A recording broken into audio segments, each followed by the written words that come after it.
Hello दोस्तों, कैसे हो आप सभी। स्वागत करते हैं आप सभी कई वस्त जी क्विज में। तो दोस्तों आज जो है कि बिहार डीएड के लिए साइंस का प्रैक्टिस सेट नंबर 11 लेके आए हुए हैं, क्योंकि इससे पहले ऑलरेडी हम सभी 10 प्रैक्टिस सेट कंप्लीट कर चुके हैं। अगर नहीं देखे देख लीजिएगा, लिंक डिस्क्रिप्शन में दिया हुआ है, प्लस में प्लेलिस्ट बना हुआ है, वहां से जाके कवर कर सकते हैं। और बिहार डीएड के लिए एप्लीकेशन पे क्लासेस चल रहे हैं, जो ज्वाइन नहीं कर पाए जाइए ज्वाइन कीजिए और तैयारी कीजिए। आप सभी कंप्लीट तैयारी करवाया जा रहा है बेस्ट स्टडी मटेरियल के साथ में। कैसे ज्वाइन करना है वीडियो बना हुआ है, वीडियो को देख लीजिएगा, लिंक डिस्क्रिप्शन में दिया हुआ है। तो चलिए शुरू करते हैं। आइए फर्स्ट क्वेश्चन करते हैं। पहला क्वेश्चन ये बन रहा है अपना, सौर ऊर्जा को बिजली में परिवर्तित करने के लिए कौन सी युक्ति प्रयुक्त की जाती है। अगर इन सेट में किसी भी क्वेश्चन का आंसर पता हो तो अपना आंसर आप सभी नीचे कमेंट बॉक्स में जरूर बताइएगा। हर क्वेश्चन के लिए आपको 5 सेकेंड का समय देने का कोशिश करेंगे।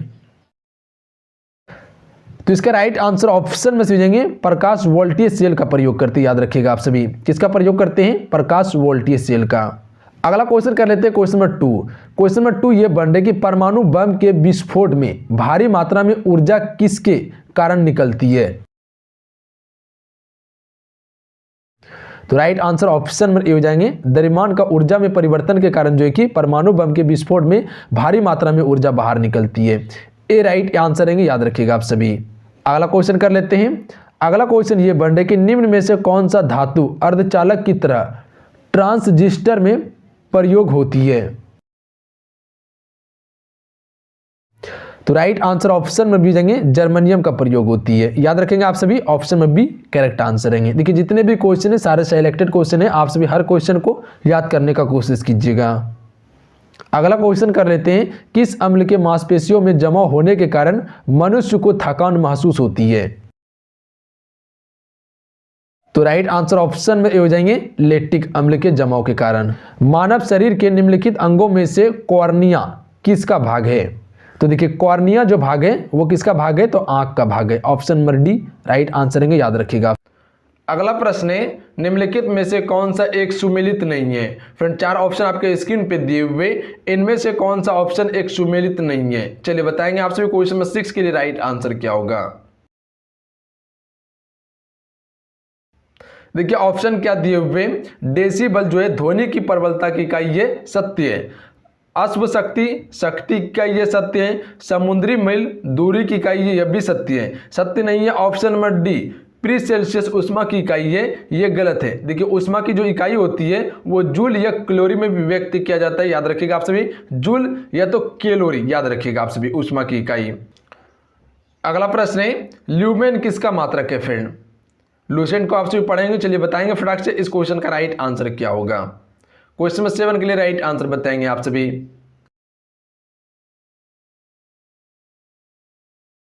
ज्योति फ्लक्स का मात्रक है ल्यूमेन, याद रखिएगा आप सभी। ज्योति फ्लक्स का मात्रक है ल्यूमेन, ऑप्शन में बी राइट आंसर हो जाएगा। अगर आप सभी ऑप्शन में बी को टिक करें तो बिल्कुल राइट आंसर है। अगला प्रश्न है, दाब का मात्रक है। फ्रेंड चलिए बताएंगे क्वेश्चन में 8 के लिए राइट आंसर क्या होगा। दाब का मात्रक क्या है।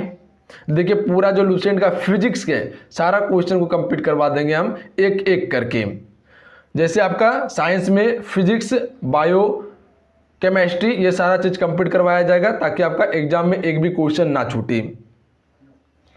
ए राइट आंसर है पास्कल। फिर दाब का जो मात्रक है वो पास्कल है। अगर आप सभी ऑप्शन में ए को टिक करें तो बिल्कुल राइट आंसर है आप सभी का। अगला प्रश्न है, कैंडेला मात्रक है। फ्रेंड चलिए बताएंगे क्वेश्चन नंबर 9 के लिए राइट आंसर क्या होगा। तो जो भी ऑप्शन में डी को टिक करे बिल्कुल राइट आंसर है उन सभी का। ज्योति तीव्रता का मात्रक है कैंडेला। अगला प्रश्न है, यंग प्रतिस्थापन गुणांक का एसआई मात्रक है। फ्रेंड इस क्वेश्चन का राइट आंसर क्या होगा। यंग प्रतिस्थापन गुणांक का एसआई मात्रक क्या है।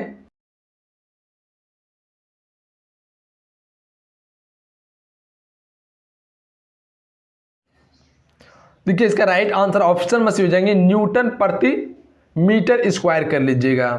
न्यूटन प्रति मीटर स्क्वायर कर लीजिएगा, प्रति मीटर स्क्वायर कर लीजिएगा, इसे स्क्वायर चढ़ा लीजिएगा इस पे। न्यूटन प्रति मीटर स्क्वायर होता है यंग प्रतिस्थापन गुणांक का एसआई मात्रक, याद रखिएगा। सी राइट आंसर रहेंगे।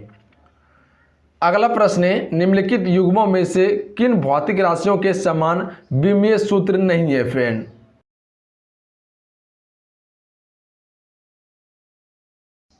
तो देखिए, बल और दाब का समान विमीय सूत्र नहीं है, जबकि कार्य ऊर्जा, आवेग संवेग और भार बल का ये सभी का क्या है, एक समान विमीय सूत्र है। अगला प्रश्न है, अदिश राशि है।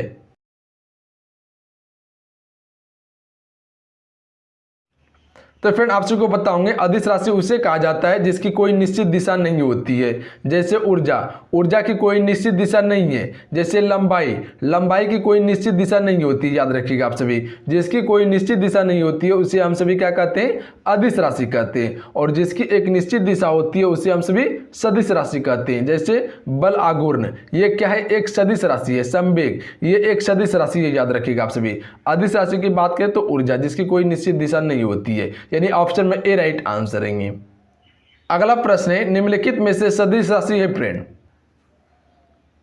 तो आप सबको बताए थे जिसकी कोई निश्चित दिशा हो। जैसे बेग का एक निश्चित दिशा होता है, याद रखिएगा आप सभी, क्योंकि बेग जहां लगाएंगे वहीं लगेगा, तो इसीलिए ये क्या है, एक सदिश राशि है, याद रखिएगा।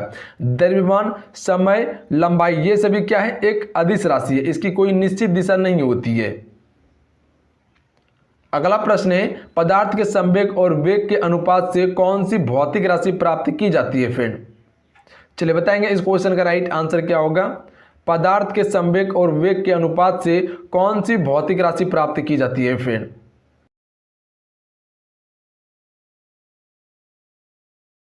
तो जो भी ऑप्शन में सी को टिक कर रहे हैं बिल्कुल राइट आंसर है, उन सभी का द्रव्यमान प्राप्त की जाती है, याद रखिएगा। सी राइट आंसर रहेंगे आप सभी का। अगला प्रश्न है, शून्य में स्वतंत्र रूप से गिरने वाली वस्तुओं की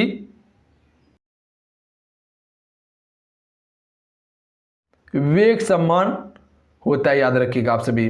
बी राइट आंसर रहेंगे। वेग समान होता है, शून्य में स्वतंत्र रूप से गिरने वाली वस्तुओं की या का वेग समान होता है, याद रखिएगा। बी राइट आंसर रहेंगे। अगला प्रश्न है, जब 2 kg वाले न्यूटन पर 5 न्यूटन का बल लगाया जाता है तो उत्पन्न होने वाला त्वरण होगा फ्रेंड?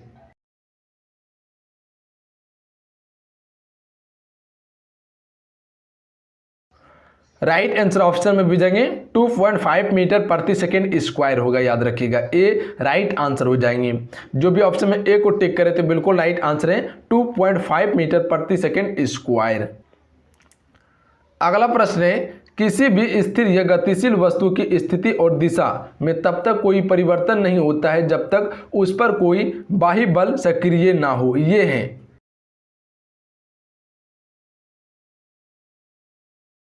तो ए राइट आंसर है न्यूटन का गति विषय का प्रथम नियम है फ्रेंड, याद रखिएगा। न्यूटन के गति के प्रथम नियम से यह प्राप्त होता है कि कोई भी वस्तु जिस अवस्था में धरा हुआ है उसी अवस्था में धरा हुआ रहेगा जब तक उसमें कोई बाहरी बल ना लगाया जाए।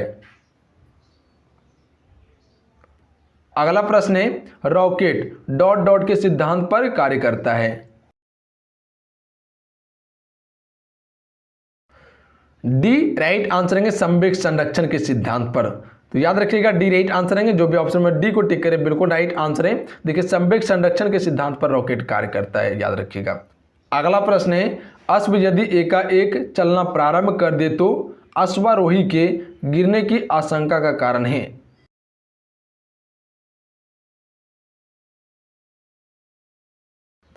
ये जो है विश्राम जड़त्व का नियम है, याद रखिएगा। ऑप्शन में सी राइट आंसर रहेंगे, विश्राम जड़त्व का नियम है। क्रिकेट का खिलाड़ी तेजी से आती हुई बॉल को अपने हाथ को पीछे खींचकर पकड़ता है क्योंकि?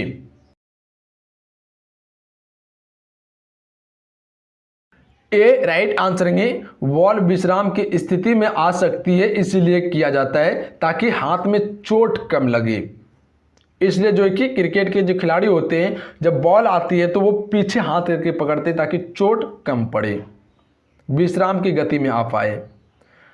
अगला प्रश्न है, बल का गुणनफल है।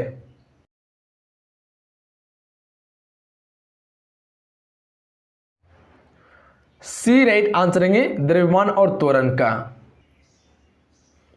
अगला प्रश्न है, शरीर का वजन।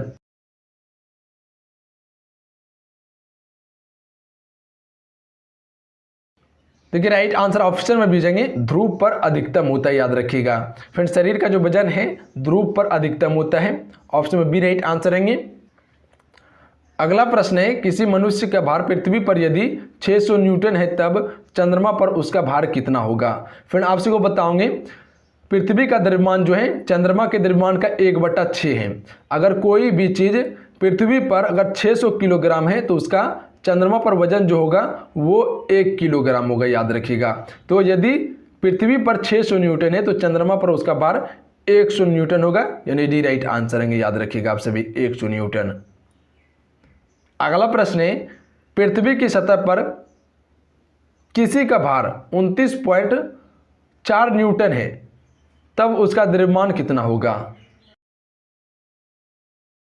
तो उसका द्रव्यमान 3 किलोग्राम होगा, याद रखिएगा आप सभी। अगला प्रश्न है एक अंतरिक्ष यात्री पृथ्वी तल की तुलना में चंद्र तल पर अधिक ऊंची छलांग लगा सकता है क्योंकि। चलिए बताएंगे। एक अंतरिक्ष यात्री जो है पृथ्वी तल की तुलना में चंद्र तल पर अधिक ऊंची छलांग लगा सकता है क्योंकि।